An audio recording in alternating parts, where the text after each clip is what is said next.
Hello, my name is Troy White, financial planner, investment advisor, financial educator with Hoodoo Financial. Thanks for listening. Please like this video, share this video, and subscribe to the channel. All right, what I wanted to talk about today is it's kind of a combination of a consistent theme, a consistent question, commentary that I get. And the number I'm going to use is an age of 50, but this number can be replaced with any age, and we will need to make some random adjustments, but fundamentally what we're going to talk about now is good for anyone of any age. So the topic is okay, you just turned 50. You have no savings. You live in paycheck to paycheck. You have been saving in retirement accounts at your jobs, but every time you leave your job, you cash it out, so you have no 401k, no retirement account, and you just hit 50, and now you're realizing, oh no, what am I going to do? And you currently live paycheck to paycheck. All right, let's go from there. So I started with some points, some basics. Just the basics are right here. So it's no getting around the fact that we're going to have to involve yourself in these activities, but you pigeonhole this circumstance. So often what I hear is that, I'm just saying all this build up before we get started, because some people, I can't do that. I ain't got, this ain't, so you're going to get all of that. And I hear it every time I'm talking to somebody. But everybody ain't this, and everybody can't do that. Everybody don't know this. Everybody don't know that. All right, I'm just telling you how the facts as they currently exist on earth, what it's going to require you to do. If you know a better way, you probably would have done it by now. And since you haven't done it and you're looking for answers to these questions, I'm giving you the answers that I know. You don't like my answer, go listen to somebody else's answer. But I am telling you for certain there is no get rich quick thing. But I do realize that you can hit at any time at anything you in. So you at all times need to, if you somebody who thinking that you're going to get rich quick, it's going to take a long time for that quick thing to happen. It's going to take a lot of work on your side. So the general issues that I'm going to cover are also in preparation for your get rich quick. So you just hit 50. You got no savings. You got no retirement account. And the question is, what should you be doing? You're starting to get scared. You're living paycheck to paycheck right now. So first, off the bat, you've been living your life without a plan. Step one, financial planning. Understand that going forward, you're going to have to be on top of your finances. Nonchalant has not worked for you. So now you're going to have to be on top of it. So you need to do financial planning, whether you're going to do it yourself, get versed on the issues that you need to cover, or you're going to be able to hire a financial planner, financial advisor, various financial professionals needed to accomplish what you need to get accomplished. All right, saying that, part of financial planning is working with you on your budget. There has to be big time budgeting going on from now on. That means what you have coming in has to be matched up against what you have going out. You can no longer live beyond your means. Not only do we need you to not just live not just live within your means, we need to reduce your expenses. At the same time, while we're reducing your expenses via budgeting, we need to be trying to increase your income. We need to get a better job. We need to get a raise. We need to get a promotion. You need to go to the competitor and just get, sometimes You can't get a high enough raise where you're at. You have to leave and get a higher position to get the higher salary. So if that's the case, comfort level is not working no more. So we need to go. All right. Increase income, reduce expenses. You need to reduce some of the outflows, reduce the leisure dollars you're spending, and reduce the household expenses. Things like the cable and the other phones. You got 2 or 3 phones. You got various services that you pay, and you got to reduce some of all of that stuff. You got to stop going out as much and start buying groceries and cooking for yourself. This is all part of budgeting. But ultimately, why do I care about your budgeting? Because we need to free up dollars. We need to not only spend less than what you make, we need to include your saving and investing as part of your mandatory expenses. In fact, it will replace your number one expense, which right now might be housing or something like that, your rent. But what I'm telling you is that as part of your budgeting, 10% of your income goes to you first. No one else gets paid nothing until you get your 10%. Your 10% off the top. The person who did the work is the person who gets paid. Everyone else, yeah, we have to pay all our bills, but the person who did the work, who's for the life that you are living, is the one who has to get paid in the form of saving and investing for the future you, when you are no longer able to physically earn a living for yourself. So it's up to you to do that hard work now. So step 1 includes budgeting. So if in this scenario, we said you're 50 years old, and so that means you can retire at age 67. So you have 17 years to go. 17 years to retirement. So we got 17 years to implement this strategy, what we're going to be going over right now. All right, so through budgeting, we've established that your number one priority is reduce your expenses. That's some things you could do right now. So we need to reduce at least 10% of your expenses. Some of that crap gotta go, whatever it is. No more beer.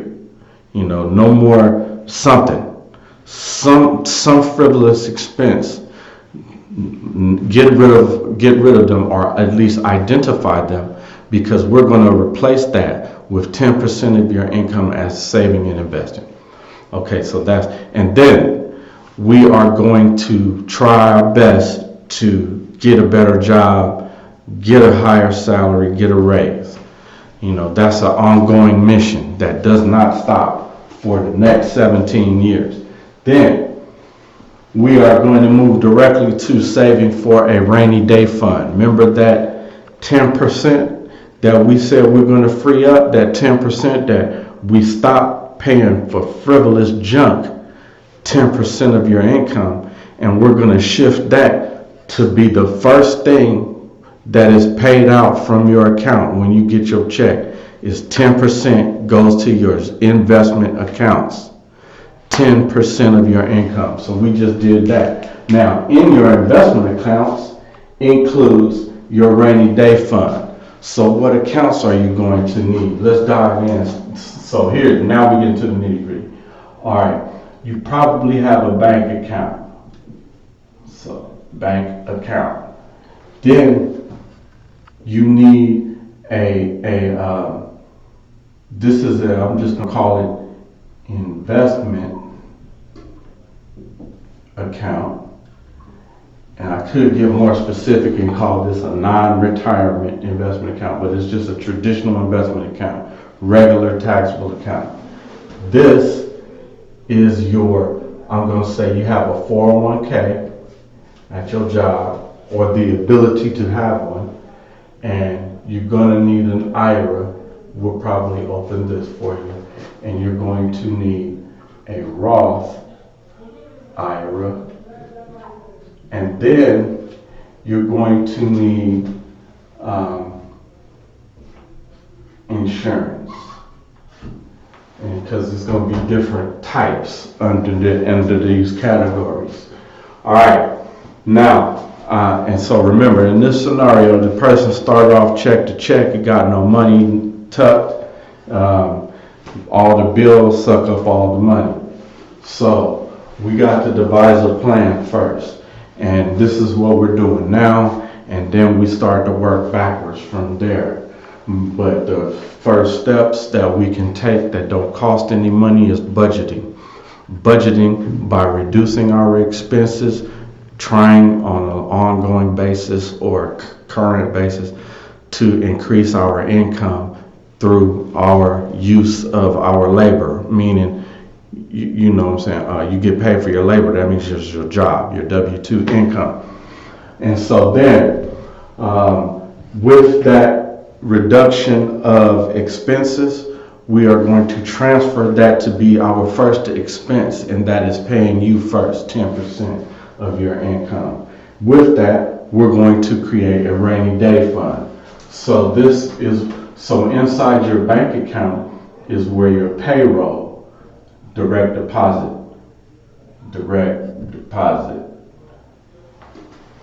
We are going to, inside your investment account, have your rainy day fund in the form of cash, which is actually a money market fund,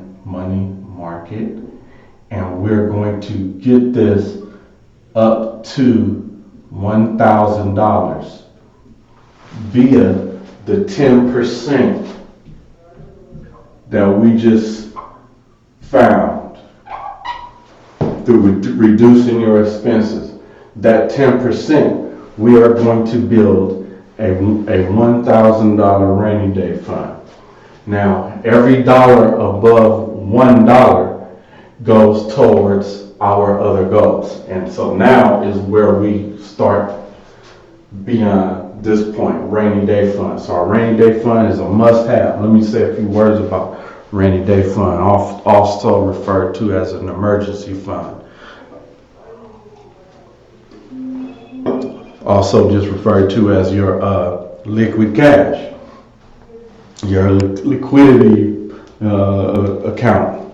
So basically, we want to have this $1,000 because most emergencies, when you are in a, let's call it, precarious financial condition, and a financial hit of approximately $400 is enough to cause a cascading effect of calamities in your financial life. Meaning, you didn't have $400, so some hit happens, so you gotta rob Peter to pay Paul. You gotta take from over here the rent money. Then you gotta, to replace that, you're gonna have to take the phone money. Then your phone get cut off. You couldn't get the job that the people tried to call you. Then you couldn't get the job. You was counting on the job to pay for this over here. Then this happened. Then the tires went out. Right after that happened, and all of this. Whereas $1,000 over $400 would have allowed you to take care of that and keep your life going.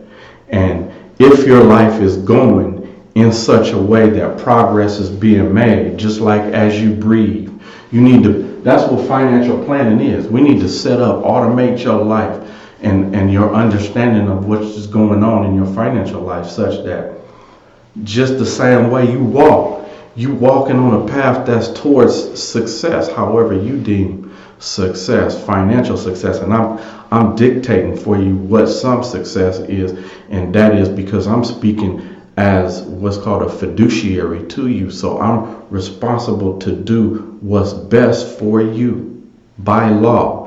And best for you includes the future you. So I'm actually battling against my client right now to do what's best for them later, because that's who I'm working for. the person later. I'm taking orders from the person right now, and I'm trying to plead with the person right now to focus on what's going to come later. That's what investing is about. So that's why you need a rainy day fund, to stop the calamity from happening. When this happened, then that happened, then this happened, then that happened, then that, then that, then that. Then you had to go out and do all of this here. And that's how even worse things happen, because you have to scrape and scrounge and and do other things that you otherwise could have been focusing your attention and your efforts on positive pursuits. And so that's why just $1,000 tucked to the side for emergencies, not for new rims, but for emergencies, will save everything. But if we don't do that, then your financial plan, your budget will all be ruined because you didn't have a rainy day fund. Enough said about that. So, with the 10%, you're building a rainy day fund. Now, you're 50 years old, you got 17 years. First off, your 401k at your job, you got to max out. Max out that 401k. Understand, I'm going to get down here to taxes, but maxing out, first off, we need to reduce your taxable income. And the way to do that, we just need to do that, first of all, at all times, because you want to pay less taxes than you need to pay. Why do you want to pay more in tax than you're forced to? When you go to the grocery store and they say, oh yeah, those groceries come to $100 plus taxes $135. Do you tell them, no, I want to pay the maximum tax. Let me pay a little bit more. So if you don't do that, then why would you want to do that with the money that you make? And that's what you're doing by not investing into your 401k and not reducing by investing into a retirement account, which reduces your taxable income. So let's say we never said what this person makes, and for round numbers, we're going to say this person makes $50,000 a year. All right.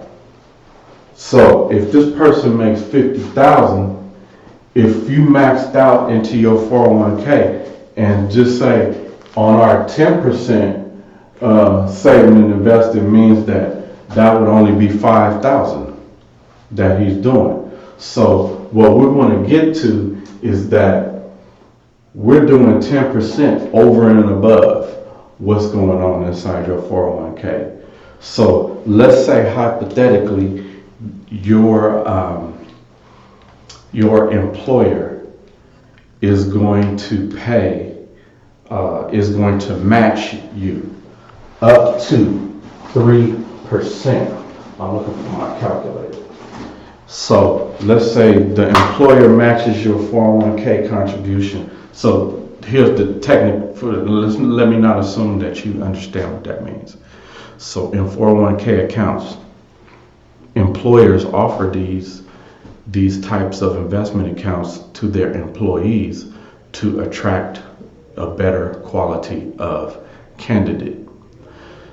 In 401k accounts, the employer will match the amount that you put in it because they get a tax break for that amount, for doing that for you.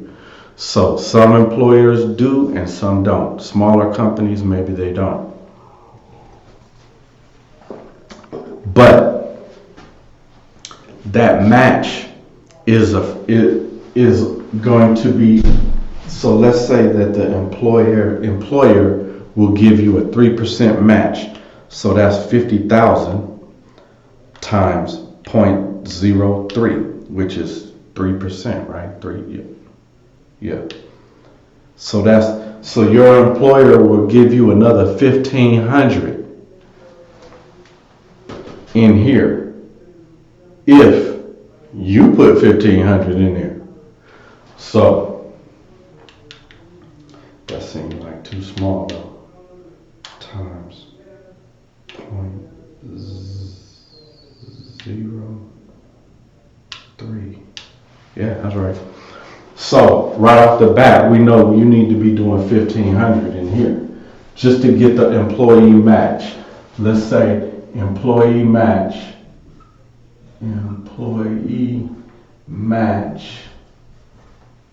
3%. So that's plus 1,500. So if you put 1,500 here, they'll put 1,500 here. So that means you made another 1,500. So you actually made 51. And this 3,000 is in your investment account, and let's just do a quick analogy. So $3,000, put it into an investment account. You have 17 years. 17 years, and yeah, 17, bam. And then let's say that that's 1,500 every year. Oh no, that should have been 3,000, right? I just say 1,500, and then that was let's say 7%, and then the future value will be $30,000. So that'll just give us $30,000 just by doing this. Just by doing that, we're gonna get more than, well, you can see 3 times 17 is more than 30 right there. So easily, we're putting ourselves in a better situation towards our goal of retirement, because we got a lot of time to do this.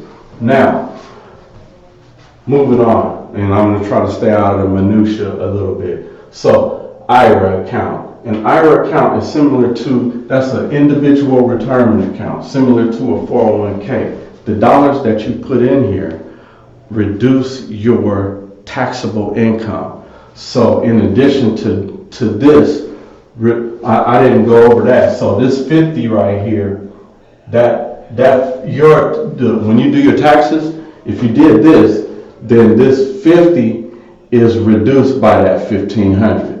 So your taxable income is 48,500, and then when the amount you put over here reduces that even more. So you can put a maximum of at 50. You can put, I think, you can definitely put 7,000 easily in here. And so then we come back over here where you say, I don't have no $7,000 to put in here. So I'm going over the numbers of what we're going to have to do.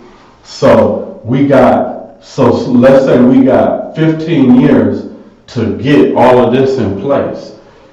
2 years is the time that we're going to be using to get everything in motion. And most of that is probably spent trying to get you into your budgeting. But if we have a plan set up to what we're trying to achieve, you'll see and you'll feel motivated to find a way to reduce your budget, to just make some changes. And it's going to get juicy in a minute. You're going to start to see. And so we can put 7,000 in an IRA. Now, a Roth IRA is an investment account with after-tax dollars. So after-tax dollars is the amount, it just means that it has already been taxed.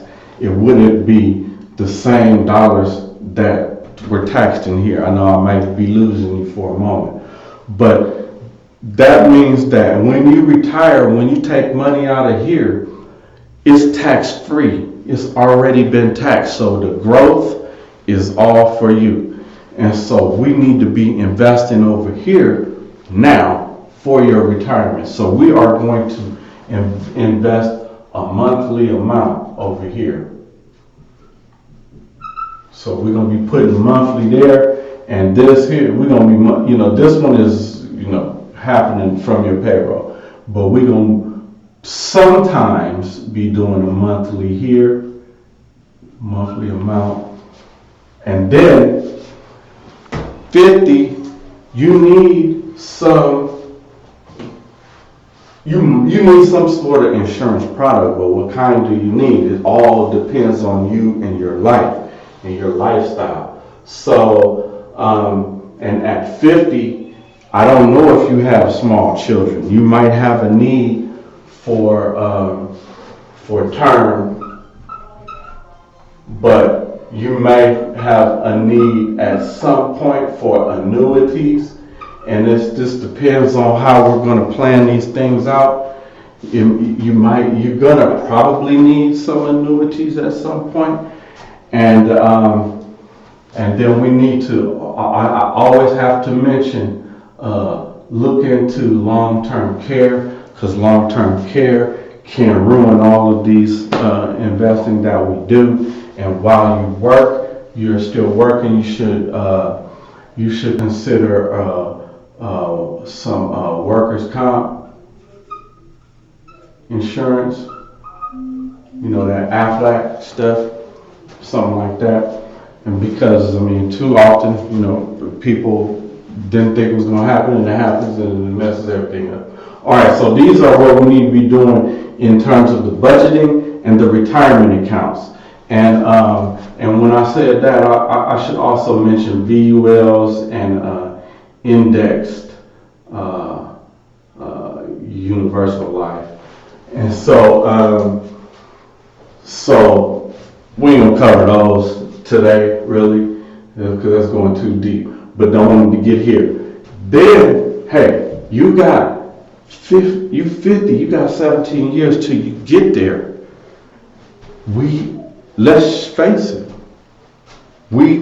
How long do you think you're gonna live? Let's say 80. That means 30 more years. So that means 67. So whatever it is, so 3, so that would be 13 more years beyond your retirement. So let's say you only lived 13 years beyond retirement. First off, if we can't make it so your money dictate your death, right? Your money runs out at 80, that means you gotta die, or else what? Or you're homeless with a terrible life. What type of ending of life is that? What type of sunset, chilling and marinating on the wonderful life that you've lived? That's not, how about we make it so that you have the luxuries and comforts to allow you to marinate on living this good life that you have had up to this point. All right, and the way we're going to do that is by spending these 17 years to acquire income producing assets. We need income. So first off, we need income replacement, right? Meaning, at retirement, you no longer have no job. So that income is not coming. All of this stuff is what's required for you to live on. Well, I'm telling you right now, it's not possible in this short amount of time we can build it up to where it's cool, but it's not going to be able to give you no good life. It's not going to be able to pay all your bills. Bottom line, thing I'm leaving out in all of this, you could reduce all your expenses. Go live with, your kids or something. And, just you live under their roof and remember how it was when they was your kid. And that's how you'll be now. So if you want that's always ability. You can be a dependent of someone if you have that luxury. Otherwise, you're gonna have to do these. And the heavy lifting is coming in now. You think that was the hard part? None of this stuff is hard if we make it systematic. But We need to replace your income, so we're going to need income producing assets. So that means the things we invest in up here, not only do they have to appreciate in value, I need more of them that kick off money, that send me back some money. So I invest in it now so that it was an investment. You can invest in a stream of income. That's what an annuity is, basically. But what am I talking about? I'm saying you're going to need some rental income. And then let me start right now with this word, entrepreneurship, is because you're going to need some profit income. That's a C right there. Income. That means a product or service. If it's a product, I buy it, buy the pieces and manufacture them. I buy them at the components at a small price, put them together for a moderate price, and sell it for an inflated price. That's profit. For a service, combine some level of services that are a package, provide that service for a fee. That fee is high. It is more than what it costs me to provide that service. That's profit income. That's what you need. Period. Those are the way money is made. Period. Now, inside our investment accounts, we can be investing in assets as well that produce income. And so those are dividend stocks. So dividend stocks. So, that's part of the game. Because the type of investing that you're going to have to take place to participate in is legacy investing. And that means you need to build a portfolio of assets, multiple asset classes, that will appreciate in value, that will generate income, and that can be passed down via contract. And you want to get as little as possible to pass via probate. And these are those type of things. Things that pass through probate generally are not going to be income producing or appreciable assets. But I'm sure you can find some examples. And so included here are also things like real estate investment trust, slightly different than dividend stocks, but it's similar to a dividend stock. So these things we're going to be doing in here, but this one here,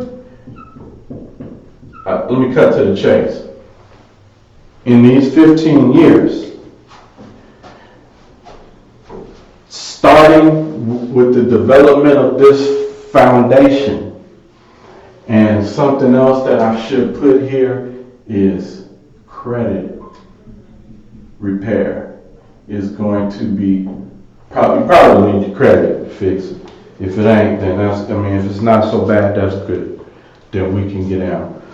But you're going to need rental income because you're going to need to replace your income. How are you going to replace it? And so this one thing right here is something solid that is proven that you can use over and over and over. And you can use it as an income replacement. But not just that, it's going to work into your cycle of assets. What do I mean? This kicks off money. What do you do with the money? You put that in here. Oh, excuse me, not here.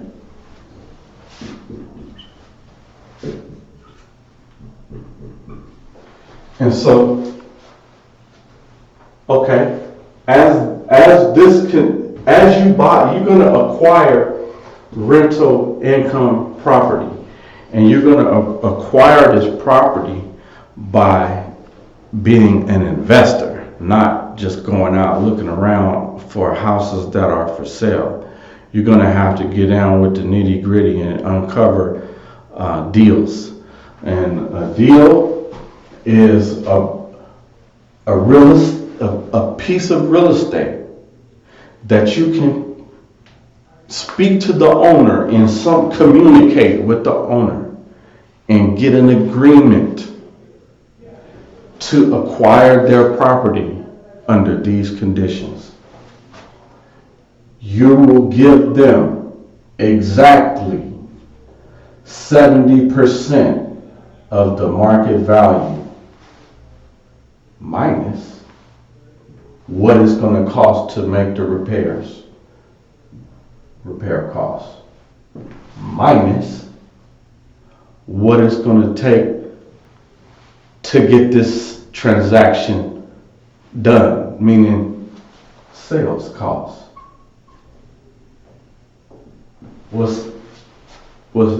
That equals the purchase price.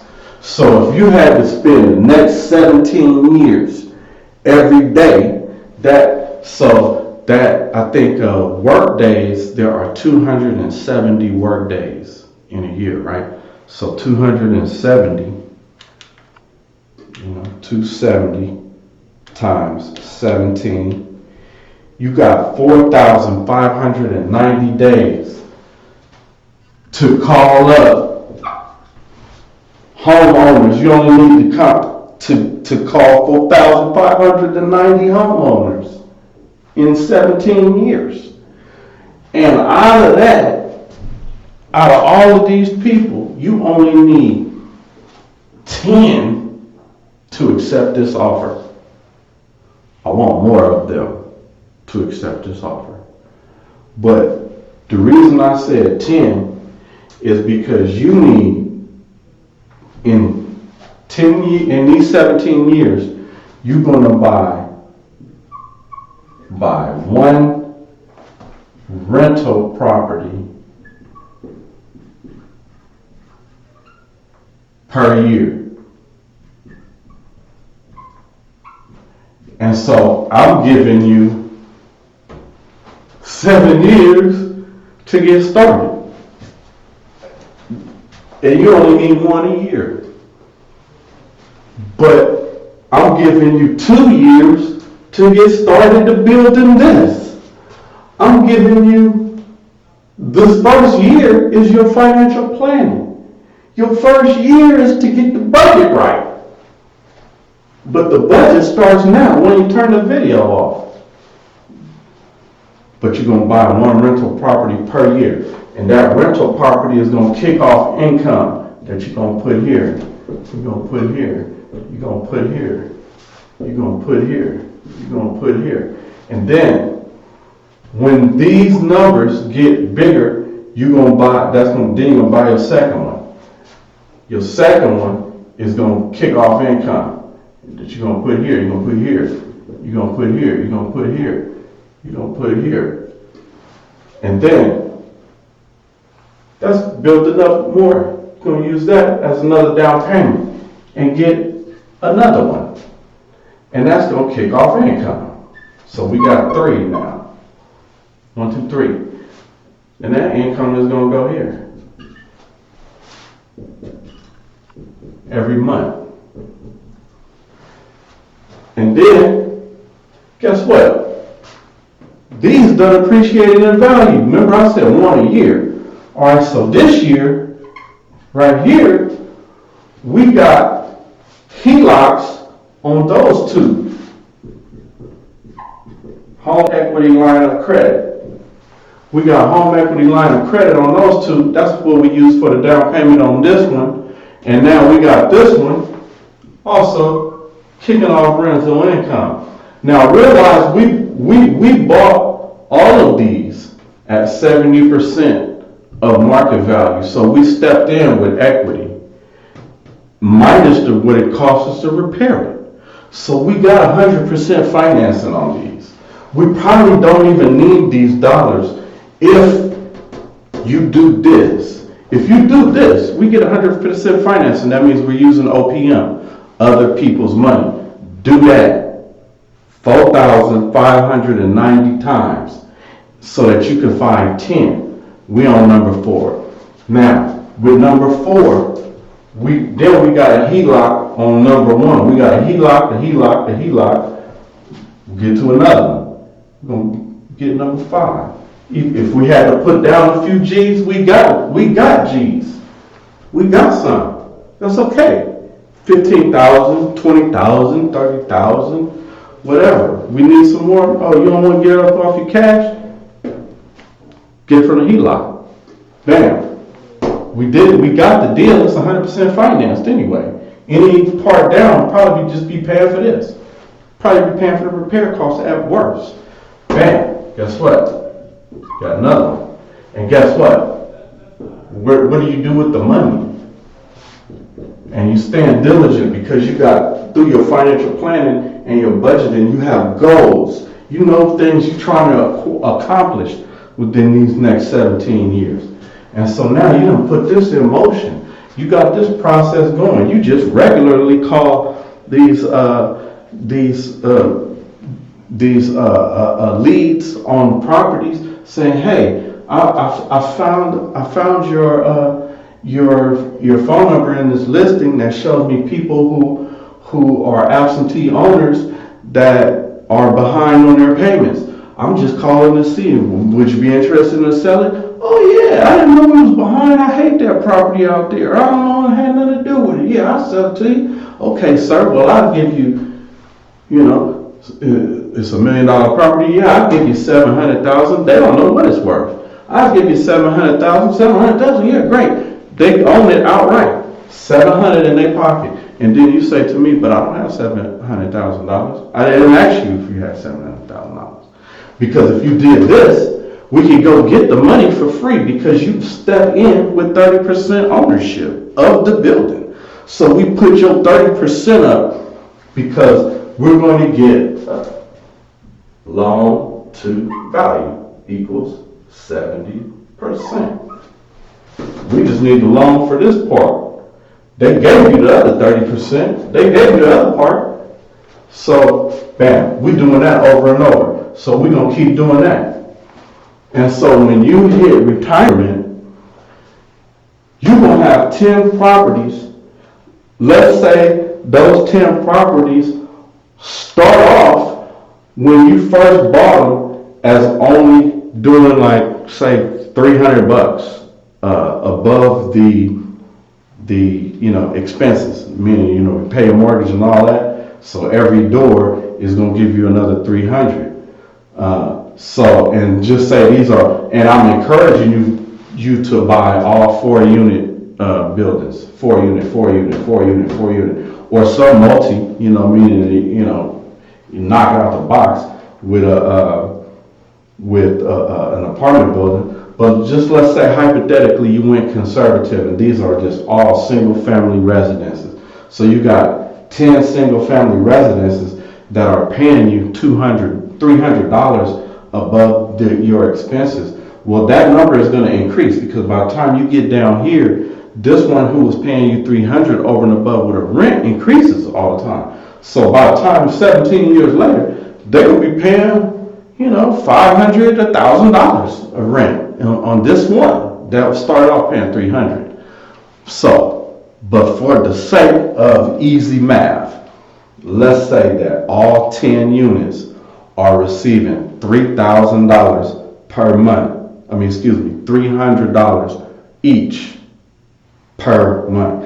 And we can knock that out. We could outdo that for sure. But let's say you got 10 properties, right? So that's $3,000. So what's $3,000? So right off the bat, 3,000 times 12, that's 36,000. We got 36,000 of passive income minimum just on your rental properties. We'll have $36,000 a month, and we have increased your bank account, increased your investment accounts. Remember, these are compound returns. So the money we put in here is money that makes money, right? This is money that we are investing, building your portfolio, money that has been helping you make money. And then into your 401k account, that's no sweat off your back now because you've been having income coming in. So now that allowed you to max out here because we needed to reduce your taxable income. And then by investing in these rental properties, your expenses in terms of your interest, the interest expense that you're paying, remember that is deductible on your taxes. So we've been doing tax planning, meaning we've been reducing your overall taxable income. At the same time, we've been involved in entrepreneurship, which via being an entrepreneur allows you to take additional deductions on your tax returns that you things that you do your everyday living that are not tax deductions if you're not an entrepreneur, but they are if you're an entrepreneur. So doing this allows us to reduce your taxes. So you're making more, you're keeping more of your money, allowing you to invest more of your money, allowing us to build out an income replacement for your salary, which is due to run out in 17 years. And doing it this way, we got 2 years to build up, to get started, meaning to build the framework. And then we got 7 years before you even need to implement the investment strategy on the real estate. But I'm saying we started right away, but I'm just saying theoretically, you may have accomplished this financial plan way before, because we're not waiting, right? So what that means is we may shorten your time to retirement by taking this. Not only might we improve your retirement and make it so that you can retire comfortably, we might even be able to do it earlier than you thought. All right, that's enough of me running my mouth. Again, if you need any help, please, we would love to help you out at Hoodoo Financial. Go to my website, www.hoodoofinancial.com. Fill out our contact form, and we'll get back to you. We can start you on building an investment portfolio, take care of your financial plan and your financial literacy. Please like and share this video and subscribe to the channel. Thanks for listening. I'll holla.